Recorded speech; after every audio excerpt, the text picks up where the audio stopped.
आज सबसे पहले जो आपने ये दो तस्वीरें देखी हैं, हिमाचल पुलिस का एक हेड कांस्टेबल और दूसरी तरफ एक सब इंस्पेक्टर साहब, जो एक व्यक्ति को जिन्होंने नीचे बैठाया हुआ है अपराधी के तौर पर, वो व्यक्ति भारतीय सेना के सर्विंग लेफ्टिनेंट कर्नल साहब है। वो इस तस्वीर को देखकर हमारी भावनाएं आहत हुई हैं। हालांकि आगे मैं आपको केस बताऊंगा। मैं चाहता हूं कि आप इस पूरे केस को अच्छे से सुने और अपने अपने विचार जरूर व्यक्त करें कि पुलिस ने ये तरीका सही इनके साथ किया है या गलत किया है। इनकी गिरफ्तारी के अंदर रूल रेगुलेशन अच्छे से फॉलो नहीं किए गए हैं। आर्मी की इस तरह एक सर्विंग कर्नल को बैठाना, मैं पूछना चाहता हूं सेना के अधिकारियों को, क्या इससे सेना का मान सम्मान नहीं गिरा क्या? हालांकि इस कहानी को आप सुनोगे तो इनको गिरफ्तार करवाने में हमारे ही अधिकारियों का हाथ है। इनकी जो गलतियां हैं वो हालांकि बहुत बड़ी हैं, लेकिन फिर भी आर्मी एक्ट के अंदर कुछ ऐसी चीजें दी गई है कि आर्मी पर्सन को पुलिस हथकड़ी नहीं लगा सकती, और वो भी एक कर्नल रैंक, जिसको अगर लड़ाई में भी पकड़ लिया जाता है तो दुश्मन देश भी उसकी रिस्पेक्ट करता है। ये लिखा हुआ है आर्मी एक्ट में, या हमारे इंटरनेशनल जो रूल फॉलो होते हैं उसमें भी लिखा गया है। हालांकि बहुत से लोग कह देंगे जी हथकड़ी तो लगाई नहीं, बैठाई तो रखा है। तो मैं बोलना चाहता हूं, हथकड़ी लगाने का मतलब होता है कि उसका सम्मान, जब तक पूर्णतः वो दोषी साबित नहीं होता, आप उसको हथकड़ी नहीं लगा सकते। जो सजा मिलनी है वो मिलेगी। तो हथकड़ी लगाने से भी ज्यादा इस तरह आप जमीन पे एक सामान्य अपराधी की तरह उनको बैठाया है। और ये तो पता नहीं ऐसी तस्वीर है, नहीं तो हो सकता है आगे इनकी कच्छे में बैठी हुई तस्वीर भी आ सकती है, और भी चीजें आएंगी, क्योंकि पुलिस ने इनका रिमांड मांगा है और कोर्ट ने इनका रिमांड भी दे दिया है। तो आज इस कहानी को मैं आगे बताना चाहता हूं। इसी सिलसिले में मेरी बहुत से हमारे जो जुड़े हुए साथियों से, अधिकारी, जवान और जैशियों से मेरी बात भी हुई है कि साहब क्या ये सही हुआ या गलत हुआ है। तो उन्होंने चीजें बताई हैं कि हमारे ही अधिकारियों ने इनको जो गिरफ्तार करवाया है उसके पीछे कोई राजनीतिक प्रेशर हो सकता है। जैसे एक साहब ने बताया कि हो सकता है कोई राजनीतिक प्रेशर हो। आपको याद होगा एक कर्नल पुरोहित साहब गिरफ्तार हुए थे, और अब कितने दिनों के बाद में उन्होंने दोबारा उनको सेना ने ज्वाइन करवा दिया, उनको कर्नल भी बनाया है और वो ड्यूटी कर रहे हैं। लेकिन इस बीच में उनका मान सम्मान गया, उसमें सीधा सीधा हस्तक्षेप उस समय की जो सरकार थी, कांग्रेस सरकार, और उसमें बैठे कुछ मंत्रियों के हाथ की वजह से वो कर्नल साहब उसमें पिसे और आज वो बाइज्जत बरी हो गए। लेकिन क्या आज भी इन कर्नल को साहब को गिरफ्तार कराने में क्या किसी सरकार का हाथ है, या फिर कुछ अधिकारियों के ऐसे चीजें हों जिनको ये उजागर करना चाहते हो इसलिए इनको गिरफ्तार कराया गया है, या फिर वास्तव में ये दोषी हैं, लेकिन दोषी हैं तब भी इस तरह पुलिस द्वारा इनको बैठाकर तस्वीर वायरल करना, पूरे न्यूज़पेपर में इस चीज़ का कि भाई सेना का एक कर्नल गिरफ्तार हो गया, फलाना डिगड़ा पाकिस्तानी कनेक्शन बता दिया गया, इस तरह की चीज़ें हमें अभय पराल जी से कोई लेना देना नहीं है। लेकिन इनके पीछे जो लेफ्टिनेंट कर्नल लगा हुआ है, जो आर्मी का नाम जुड़ा हुआ है, क्या उसकी भावनाएं आहत हुई है या नहीं हुई है? आप लोग इस चीज़ का जवाब दें। आगे मैं पूरी स्टोरी बता देता हूँ कि कैसे इनको गिरफ्तार किया गया, कहानी क्या है, उसमें क्या क्या रूल फॉलो किए या नहीं किए। मैं एक सामान्य सिपाही हूँ, जितना मेरा दिमाग है मैं उतनी चीज़ें बता रहा हूँ। हो सकता है अगर मेरे से भी कुछ गलतियाँ हों तो आप कमेंट्स में इस चीज़ को बता सकते हो। दूसरी मैं एक चीज़ और कहना चाहूँगा कि मेरे से भी बहुत बड़े बड़े लोग, ये काम हमारी आर्मी इंटेलिजेंस, हमारे आर्मी के बड़े अधिकारियों का था, जिसको किस तरह हैंडल करना था उन्होंने किया या नहीं किया। लेकिन हमारे बहुत से अधिकारी इस विषय में अगर मेरे साथ चर्चा करना चाहते हैं, डिबेट करना चाहते हैं कोई, कि हाँ भाई हम आकर डिबेट करेंगे, या इस विषय में कोई बोलना चाहता है, तो मेरा नंबर है 8290354513 8290354513। ये मेरा कॉलिंग और व्हाट्सअप नंबर है। आप अपना नंबर इसमें लिखकर भेज सकते हो, डायरेक्ट कॉल कर सकते हो। अगर आप खुलेआम डिबेट करना चाहते हो तो इस चैनल के पर आकर बहस करें हमारे साथ कि इसमें क्या रूल फॉलो हुए हैं नहीं हुए हैं, क्या ये सही है या गलत है। इस विषय में कोई भी आदमी अगर आना चाहता है, जवान, जेसीओ और अधिकारी, तो आकर डिबेट जरूर करें। यहाँ बहुत से साथी मेरे को पता है, ये भी कह देंगे कि आप तो हमेशा इन अधिकारियों की टांगे खींचते हो, आज कैसे अधिकारी का पक्ष ले रहे हो।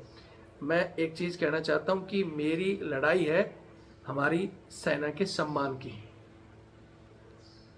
जो कुछ एक लोग उस वर्दी का सम्मान, चाहे जवानों को सहायक के रूप में रखना हो, चाहे ऐसे काम जो उसकी वर्दी को इजाजत नहीं देते, मैं उनके लिए लड़ता हूं। मेरी किसी भी अधिकारी, जवान या जैसियों से पर्सनल दुश्मनी नहीं है। मैं सिर्फ जवानों के हक की आवाज़ उठाता हूं। हो सकता है मेरे से भी कुछ गलतियां हो जाती हों। अगर गलती किसी को लगती है तो मैं किसी से भी हाथ जोड़कर क्षमा प्रार्थी हूं। और अगर जो भी, मैं पहले कह चुका हूं कि मैंने कुछ गलती की तो मैं उसको भुगतने के लिए तैयार हूं। लेकिन मेरे निजी विचार हैं, मेरी चीज़ों से अगर किसी की भावनाओं को हाथ पहुँचती है तो मैं माफ़ी मांगने के लिए तैयार हूँ। लेकिन मुझे इस चीज़ का जवाब चाहिए, क्या ये सही है। और मैं जवानों को एक चीज़ कहना चाहता हूँ कि आज जिस अपराध के कारण इनको इस तरह बैठाया गया है, तो ऐसे बहुत से अपराध व्यक्ति जब काम करता है, ड्यूटी करता है, या हो जाता है या उसको फंसाया जाता है, फिर आगे इसी तरह की हालतें बाकी लोगों की भी हो सकती है। ठीक है, गलत करेगा वो भुगतेगा, जेल भी जाएगा, जो सज़ा मिलनी है वो भी मिलेगा अगर ये दोषी हैं तो। लेकिन उनके पद का और सेना की वर्दी का ख्याल रखना चाहिए था। जो आर्मी एक्ट में लिखा गया है उसको फॉलो क्यों नहीं किया, इस विषय पर हम बात करेंगे। तो वीडियो शुरू करता हूँ। सबसे पहले मेरी तरफ से जय हिंद, जय भारत, वंदे मातरम, सॉरी जय हिंद। जैसा कि मैंने बताया, ये लेफ्टिनेंट कर्नल साहब अजय पराल जी, जिनका 2023 में ये हिमाचल में पोस्टेड थे, उस समय इनकी यूनिट के ही अधिकारी, जिनका नाम जादव, अखबारों के माध्यम से मुझे पता चला है, मैं इस चीज़ की पुष्टि नहीं करता, ना उनका रैंक बताया गया है। मैं फिर कह रहा हूँ कि कुछ अधूरी चीज़ें जो छोड़ी गई हैं, या तो अगर सेना उस चीज़ को क्लियर कर देती तो शायद मैं इस विषय पर वीडियो नहीं बनाता। लेकिन ये जादव जी ने इनके खिलाफ FIR दर्ज करवाई है और इनको देहरादून से, अभी ये ड्यूटी कर रहे थे, वहाँ से गिरफ्तार कराया गया है। तो मैं कहानी आपको बता देता हूँ। 2023 में हिमाचल में पोस्टेड थे, जहाँ इनके ऊपर कुछ आरोप लगे कि भाई इनका पाकिस्तानी कनेक्शन है। और उसके बाद में बताया गया है कि भैया एक इन्फेंट्री ब्रिगेड के कुछ अधिकारियों ने एक टीम बनाई और इनके यहाँ छापा मारा, जिसमें इनके पास एक अवैध पिस्टल और कुछ पहचान पत्र जो इन्होंने फर्जी बनाए हुए थे वो इनके पास मिले हैं। 2023 में इनको पकड़ा। अगर टीम गठित हुई है, गठित होने के बाद में मेरे को पता है अगर 2 साल ये मामला चला है तो इंक्वायरी हुई होगी। लेकिन अगर इंक्वायरी हुई, कोर्ट ऑफ इंक्वायरी हुई, तो उसको अखबार में सार्वजनिक क्यों नहीं किया गया। पहली बात, जैसा कि मैं रूल रेगुलेशन की बात कर रहा था, पहले मैं आपको एक कहानी पढ़ के बता देता हूँ, फिर इसमें जहाँ कमियाँ थी जो अखबार के माध्यम से दिया गया है। हिमाचल में सेना अधिकारी गिरफ्तार, फर्जी दस्तावेज और अवैध हथियार बरामद, पाक लिंक की भी जांच जारी। सोनल धर्मपुर पुलिस ने भारतीय सेना के लेफ्टिनेंट कर्नल अभय पिसाल को गिरफ्तार किया है। उन पर आरोप है कि उन्होंने जाली पहचान दस्तावेज तैयार किए और बिना लाइसेंस की 12 बोर बंदूक रखी थी। साथ ही उनके पाकिस्तानी खुफिया संपर्क होने के संदेह भी जताया गया है।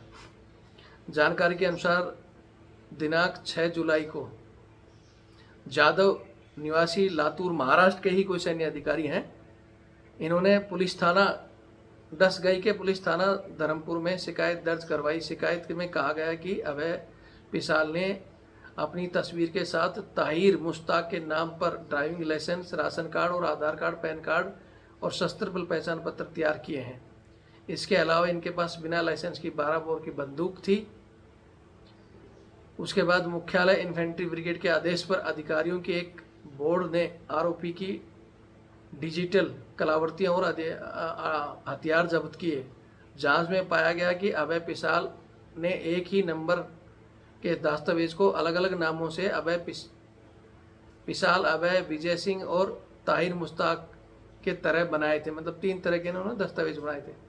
धर्मपुर पुलिस की टीम ने आरोपी को देहरादून से गिरफ्तार किया। जांच में यह भी सामने आया है कि अभय पिसाल वर्ष 2023 में सोलन में ही तैनात थे। जब वहां तैनात थे तो उन्होंने पाकिस्तानी खुफिया ऑपरेटिव के संपर्क में होने का संदेह जताया गया था। एसपी सोलन गौरव सिंह ने बताया कि आरोपी के से बरामद बंदूक पर कोई कंपनी का मार्का, गन नंबर नहीं था। पुलिस यह पता लगाने में लगी है कि बंदूक कहां से आई और अभय पिसाल जाली दस्तावेज क्यों बनाए। उन्होंने बताया कि अभय पिसाल पुत्र विजय सिंह निवासी जिला सतारा महाराष्ट्र 45 वर्ष को पिछले कल देहरादून से गिरफ्तार किया था। जांच एजेंसियों ने आरोप में बरामद दस्तावेज और हथियारों को सत्यापित पुष्टि करने की प्रक्रिया शुरू कर दी है। धर्मपुर पुलिस ने आश्वासन दिया है कि जांच निष्पक्ष और विस्तृत रूप से की जा रही है। दोषियों के खिलाफ कड़ी कार्रवाई की जाएगी। और पुलिस ने इनको न्यायालय में पेश किया और वहां से 3 दिन का रिमांड भी लिया है। अब ये रिमांड पर है। कहानी आपको बता दी मैंने। अब मेरे जो सवाल हैं मैंने बता दिया। एक तो कि पुलिस जांच कर रही है। 2023 में हमारी सेना को इनके ऊपर संदेह हुआ पाकिस्तानी कनेक्शन का, और एक टीम इनके वहां छापा मारती है जिसमें एक अवैध हथियार और कुछ पहचान पत्र मिलते हैं। अगर इतना सब मिला आज तक के, जैसे मैं भी एक साहब से बात कर रहा था, मैंने उनसे पूछा कि ऐसे बहुत से मामले मिले हैं जिसमें हमारे सैनिक पता नहीं चंद एक रुपयों के लालच में, कुछ हनी ट्रैप के चक्कर में पाकिस्तानियों के संपर्क में हो जाते हैं और खुफिया जानकारी वो दे रहे हैं बहुत से, और वो समय समय पर पकड़े भी गए हैं। पकड़ा किसने है? हमारी इंटेलिजेंस ने। अगर पुलिस भी पकड़ती है तो उनको इंटेलिजेंस को हैंड ओवर करती है और सेना की इंटेलिजेंस उनकी जांच करती है। उसके बाद सेना ही अपने स्तर पर कोर्ट ऑफ इंक्वायरी चलाती है और सेना ही उसको डिसमिस फ्रॉम सर्विस करेगी, और उसके बाद में सिविल जेल भेजना होगा तो सेना उसको सिविल जेल भेज देती है। अभी तक के जितने भी लगभग केस और मामले आए हैं उसमें यही हुआ है कि अगर कोई अपराधी सैन्य कर्मचारी है और वो सेना की खुफिया जानकारी बाहर भेज रहा है, पुलिस की तो भेजेगा नहीं, सेना की भेजेगा, तो ऐसे व्यक्ति को आर्मी एक्ट के अनुसार प्रावधान है कि उसको उसकी कोर्ट ऑफ इंक्वायरी सेना और उसकी इंटेलिजेंस करेगी, और जो भी दोषी होगा वो उसको डिसमिस फ्रॉम सर्विस भी कर सकती है, उसके अलावा सिविल जेल भी भेज सकती है।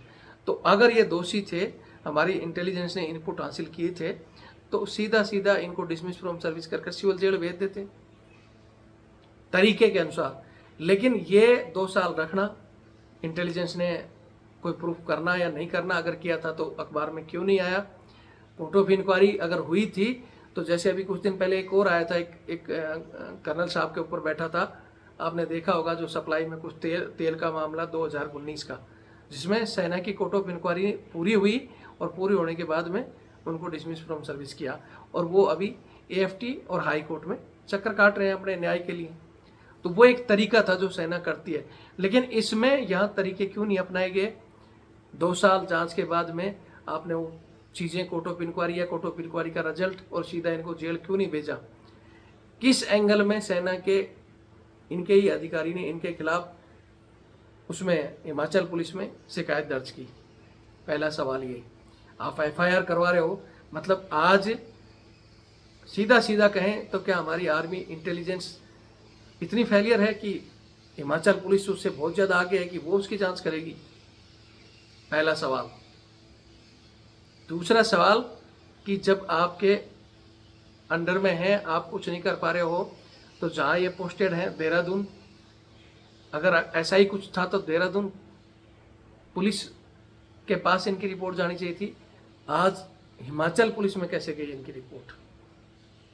तीसरा, ये महाराष्ट्र के रहने वाले थे, महाराष्ट्र पुलिस में इनकी कंप्लेन हो, किस एंगल के आधार पर? जब ये वहाँ पोस्टेड नहीं है, 2 साल पहले का अगर मामला था तो आप इंक्वायरी कर रहे थे तो उसी समय आपके बस की नहीं थी तो उसी समय पुलिस को देते। या आज आपकी बस की नहीं है तो पुलिस को दिया है?